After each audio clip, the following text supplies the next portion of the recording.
현역 최고령 배우로 대중에게 많은 사랑을 받았던 원로 배우 이순재 씨가 향년 91세로 세상을 떠났습니다. 네, 대중문화사에 한 획을 그었던 고인의 연기 인생을 김헌식 대중문화평론가와 짚어보겠습니다. 어서 오십시오. 안녕하세요. 안녕하세요.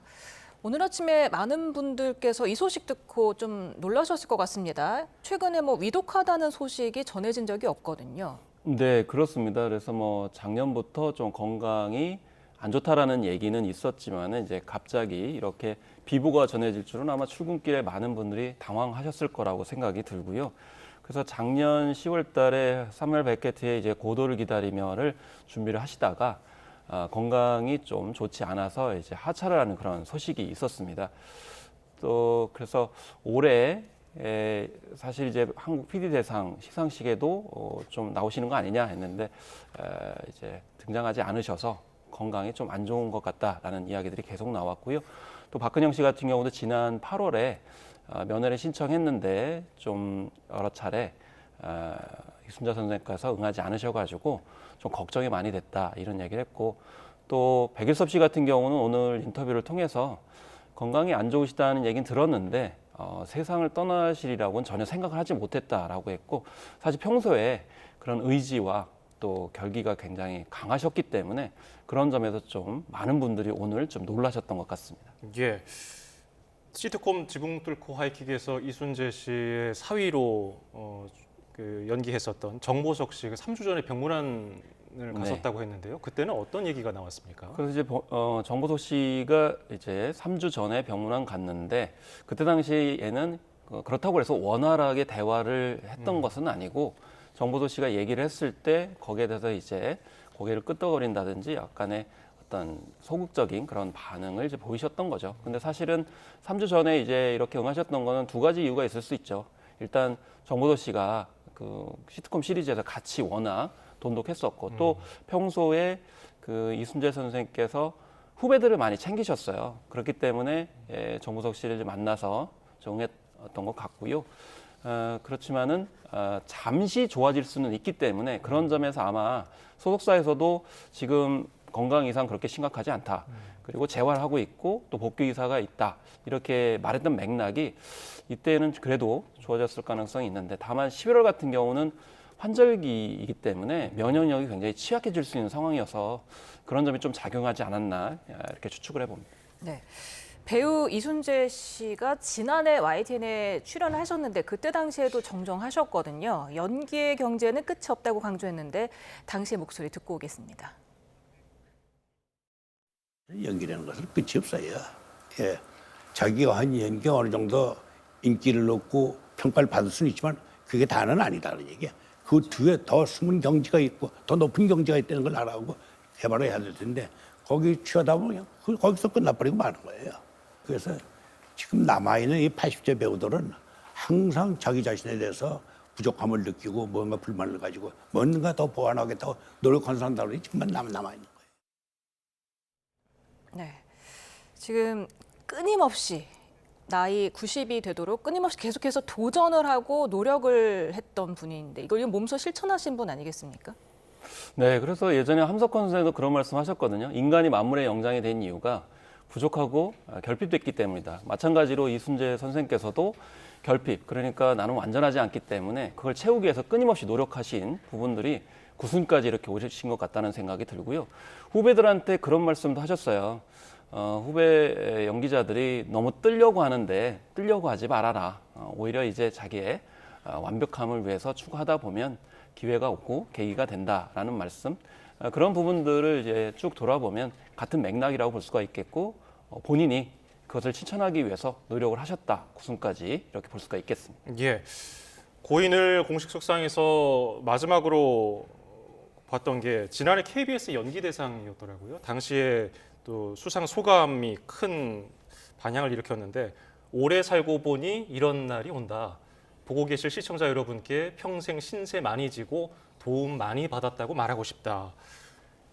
이 구순의 연기자가 한 수상 소감으로는 굉장히 겸손한 것 같습니다. 네, 사실 이제 드라마 개소리라고 하는 제목이 좀 약간 듣기는 거북하실 수 있습니다만은 반려동물과 같이 문제 해결을 하는 명예 탐정으로 등장해서 활약을 하셨습니다. 정말 약간의 좀 그 보이기 싫은 그런 모습도 이렇게 보이시면서 연기를 하셔가지고 정말 투혼 연기다 이렇게 생각이 드는데 이때 이제 수상 소감 하시려 나오시는데 약간 부축을 받고 이렇게 나오셨어요. 그래서 예.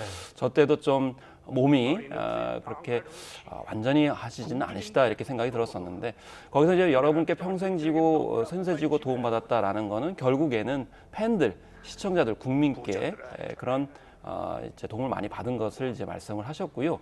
그리고 사실 우리가 시상식의 의미 같은 경우에도 그 맥락이 뭐냐면 60세 넘어가면 아무리 연기를 잘해도 상을 받지 못한다. 왜냐하면 히트작을 중심으로 해서 상을 주다 보니까 젊었을 땐 히트작이 나오면 상을 받는데 어느 나이가 지나면 못 받는데 그렇지만 연기는 연기로 평가해야 된다. 그래서 오래 기다렸더니 기회가 왔다. 이런 이제 말씀을 하신 거죠. 그래서 결국에는 우리 사회에서 그 어떤 연기뿐만 아니고 성과에 대해서 어떻게 평가해야 되는지를 이 연기 세상에서 마지막으로 깨달음을 주셨다. 이렇게 생각을 합니다. 네.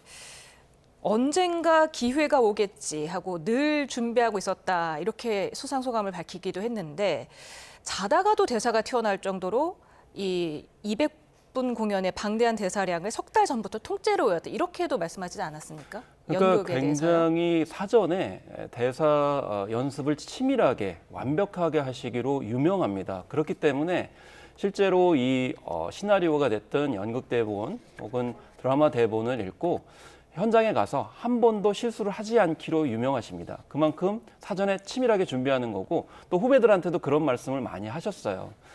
NG를 내면 안 된다. 안 된다라기보다는 사전의 준비를 그만큼 철저히 해야 된다라는 것이고요. 그리고 지금 현재 우리 사회가 고령화 시대로 들어섰지 않습니까? 그래서 구순까지 연기 인생을 보여줬다는 것이 사실 전 국민에게 굉장히 귀감이 된다 이렇게 볼 수가 있겠고 140여 편의 작품에 이제 출연을 하셨거든요. 근데 어떤 때는 한 달에 30편 정도도 하셨다고 그래요. 그래서 특히 예능 하실 때는 뭐 중국어, 스페인어 해가지고 외국어도 굉장히 학습을 많이 하셔가지고 그냥 단순히 대사를 외우는 게 아니고 끊임없이 공부를 많이 하셨던 부분이다. 그래서 결국에는 실망하지 말고 후배들한테도 말씀하셨던 기회가 올 수밖에 없는 상황. 그리고 지금 우리 사회가 그런 방향으로 가고 있다는 것을 먼저 보여주셨다라는 생각이 들고요. 특히 국민들, 팬들에게 원하는 모습을 보여주기 위해서 끊임없이 노력하셨기 때문에 이런 기회의 의미가 더 각별해 보입니다. 예, 고인의 연기 경력을 살펴보면은 입이 떡 벌어질 정도예요. 연기 경력이 70년, 연극 무대로 시작을 했죠. 그렇습니다. 그래서 로렌스 올리비아의 작품을 보고 서울대 철학과 출신임에도 연기자의 길을 가겠다 이렇게 결심을 하셨고요. 사실 원래는 1956년에 연극 지평선을 너머로 데뷔를 하셨고 그 뒤에 1965년에 TBC 일기 전속 배우로 이렇게 데뷔를 하십니다. 근데 사실 우리가 예전에는 연극 배우가 드라마 배우로 되게 되면 약간 좀 지탄을 받기도 했었어요. 그리고 사실 연극 발성이 남아서 드라마 배우로 이제 가게 되면 좀 적응을 못하는 경우가 많았습니다. 그런데 이순재 선생님께서는 드라마와 연극, 정극의 차이를 너무나 잘 아셨고 또 나중에 시트콤과 또 예능의 차이를 잘 아셔가지고 그에 맞춰서 활동을 많이 하시니까 그때마다 이렇게 좋은 반응을 얻으셨다. 그만큼 많이 연구하시고 또 거기에 맞춰서 대중수용성을 높였다 이렇게 생각할 수가 있겠고요.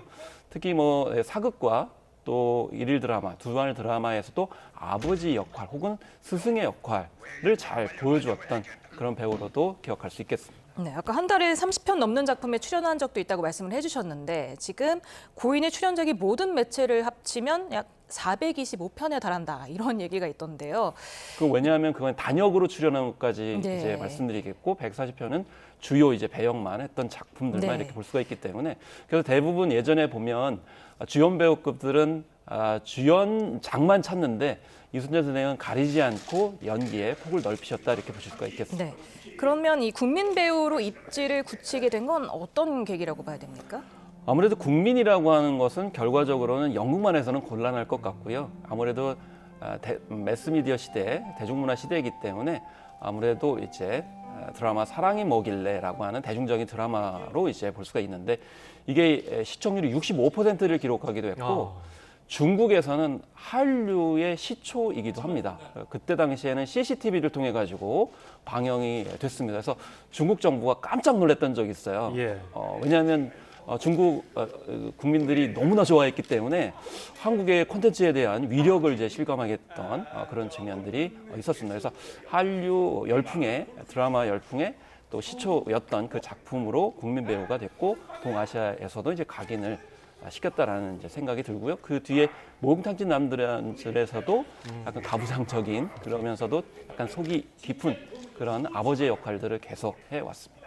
가부장적이면서 속이 깊은 아버지 시트콤으로도 보여주셨어요. 그 거침없이 가이킥에서 그때가 70세가 넘어서 70이 넘으셨죠. 야, 그때 아마 젊은 그리고 어린 초등학생들한테도 인기가 많았던 걸로 기억하거든요. 어린 학생들한테 이유 그를 이제 찾아보면은 뭐냐면 야동순재라는 단어 때문에 예. 이제 하는데요.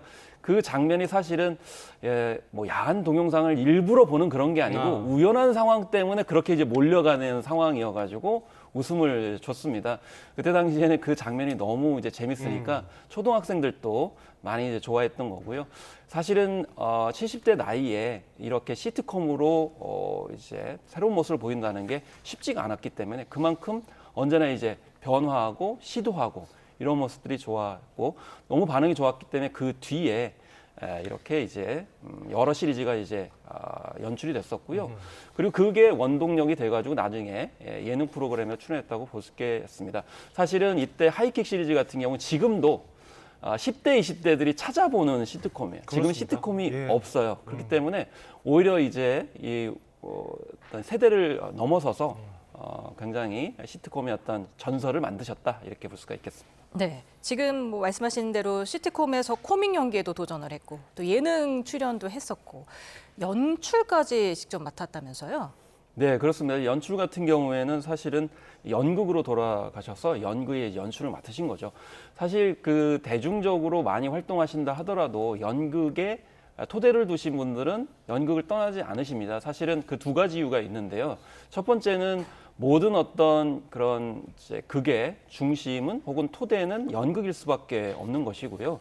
그리고 두 번째는 아무래도 연극이라는 것은 관객과 직접적으로 대면을 하지 않습니까? 거기서 오는 어떤 감흥이나 정서 같은 경우는 이제 배제할 수 없는 측면이 있거든요. 더더군다나 언제나 배우만이 아니고 직접 연출을 하심으로써 결과적으로는 이제 마지막 퍼즐을 완성했다 이렇게 볼 수가 있겠고 예능 같은 경우에 사실은 고령층 그러니까 80대에 도전하셨거든요. 근데 이게 특히 해외의 예능 투어 프로그램이기 때문에 굉장히 힘듭니다. 근데 그 가운데서도 가장 체력이 훌륭하셨고 추진력도 보였고 전체적으로 아울렀던 그런 역할들을 그래서 해주셨습니다. 직진 순재라는 별명이 직진순재라는 있었잖아요. 그런 별명이 있었고 이게 또 그 뒤에 또 연작 시리즈가 있거든요.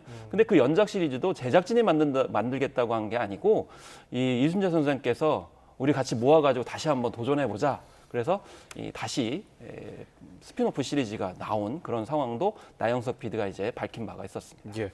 앞서서 평론가께서 고인이 후배들을 잘 챙겼다고 말씀해 주셨는데 석좌 교수로도 재직을 하면서 후배 양성에도 힘쓰셨더라고요. 그렇습니다. 그래서 가천대에서 이제 연기예술학과 석좌 교수로 재직을 했고요. 근데 최근에 이제 미안한 감정도 표현했었습니다. 왜냐하면 그 사실은 연기예술학과 같은 경우는 졸업 발표를 하기도 하고 또 학기 발표를 하게 되는데 일정상에 다 지도하지도 못하고 그래서 미안하다 이렇게 얘기를 했고요. 또 학생들 같은 경우는 구순 나이에 너무 열정적이고 눈빛이 살아있으셔가지고 오히려 좀 놀랬다 이런 표현도 했었어요. 그리고 이제 발인날 또 이 제자들이 아마 관을 들 것으로 이렇게 알려지고 있기 때문에 끝까지 후배들을 챙겼던 모습들 이런 부분들도 결국에는 귀감이 된다 이렇게 볼 수가 있겠습니다. 네, 2008년에 모친상을 당했을 때도 연극 무대에 오르면서 관객과의 약속이기 때문에 무슨 일이 있어도 공연을 해야 한다 이런 말 하지 않았습니까?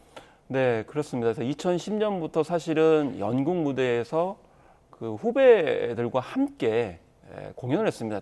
더군다나 뭐 태연 씨도 있었고 샤이니 멤버들도 있었습니다만은 아이돌과 함께하는 또 연극. 그래서 이게 무슨 말씀이냐면 사실 이 뮤지컬계 같은 경우에도 시야 준수 때문에 중흥을 했던 측면이 있어요. 그러니까 연극가 좀 어려운데 그런 때일수록 좀 대중적인 그런 아이돌 그룹과 같이 하게 되고 젊은 층과 같이 하게 되면 연극의 가치를 좀 더 공유할 수 있지 않습니까? 그런 차원에서 이 연극을 좀 더 많은 관객들, 국민들이 봐줬으면 좋겠다. 그리고 연장선상에서 약속과 신뢰를 굉장히 평소에 중요하게 생각하셨기 때문에 그런 부분에 있어서 끝까지 약속을 지키기 위해서 노력을 많이 하셨다는 거죠. 그렇기 때문에 원칙과 소신 이런 것들이 굉장히 중요하고 사실은 그동안에 제가 개인적으로 생각했을 때는 건강이 많이 안 좋으셨음에도 불구하고 계속 활동들을 하셨던 게 아닌가라는 생각이 들어요. 그 속마음을 보면 굉장히 힘드셨음에도 불구하고 그 약속을 지키기 위해서 혹은 좋은 모습을 보여주기 위해서 또 연극의 중흥을 위해서 좀 노력을 많이 하시려고 노력했다라는 생각이 듭니다. 예. 근데 고인은 뭐 연기 활동만 한 건 아니고 국회의원으로서 또 활동도 했잖아요. 네. 이제 14대 국회의원을 이제 지내면서 민주당 또 부대변인도 하셨는데요. 사실은 예술계에 있다 보면은 문화예술이 좀 진흥이 돼야 되는데 그게 좀 미흡하다고 생각하는 경우가 꽤 있습니다. 이제 그런 부분에서 좀 문화예술 정책 이런 것들을 생각하셔가지고 이 후보를 하셨고 몸담기도 하셨습니다만은 사실 연기자들이 현실 정치에서 좀 입지를 펴기에는 좀 어려움이 있었기 때문에 사실은 이제 올해 하지 않으시고 아마 결심을 하시고 이제 국회의원직은 좀 떠나신 게 아닌가 이런 생각이 들고 그 뒤에는 오롯이 이런 연기 생활, 문화예술 활동에 전념하신 것을 이제 확인할 수가 있겠습니다. 예, 고인의 명복을 빌면서 오늘 마무리하겠습니다. 김원식 대중문화평론가였습니다. 고맙습니다. 감사합니다.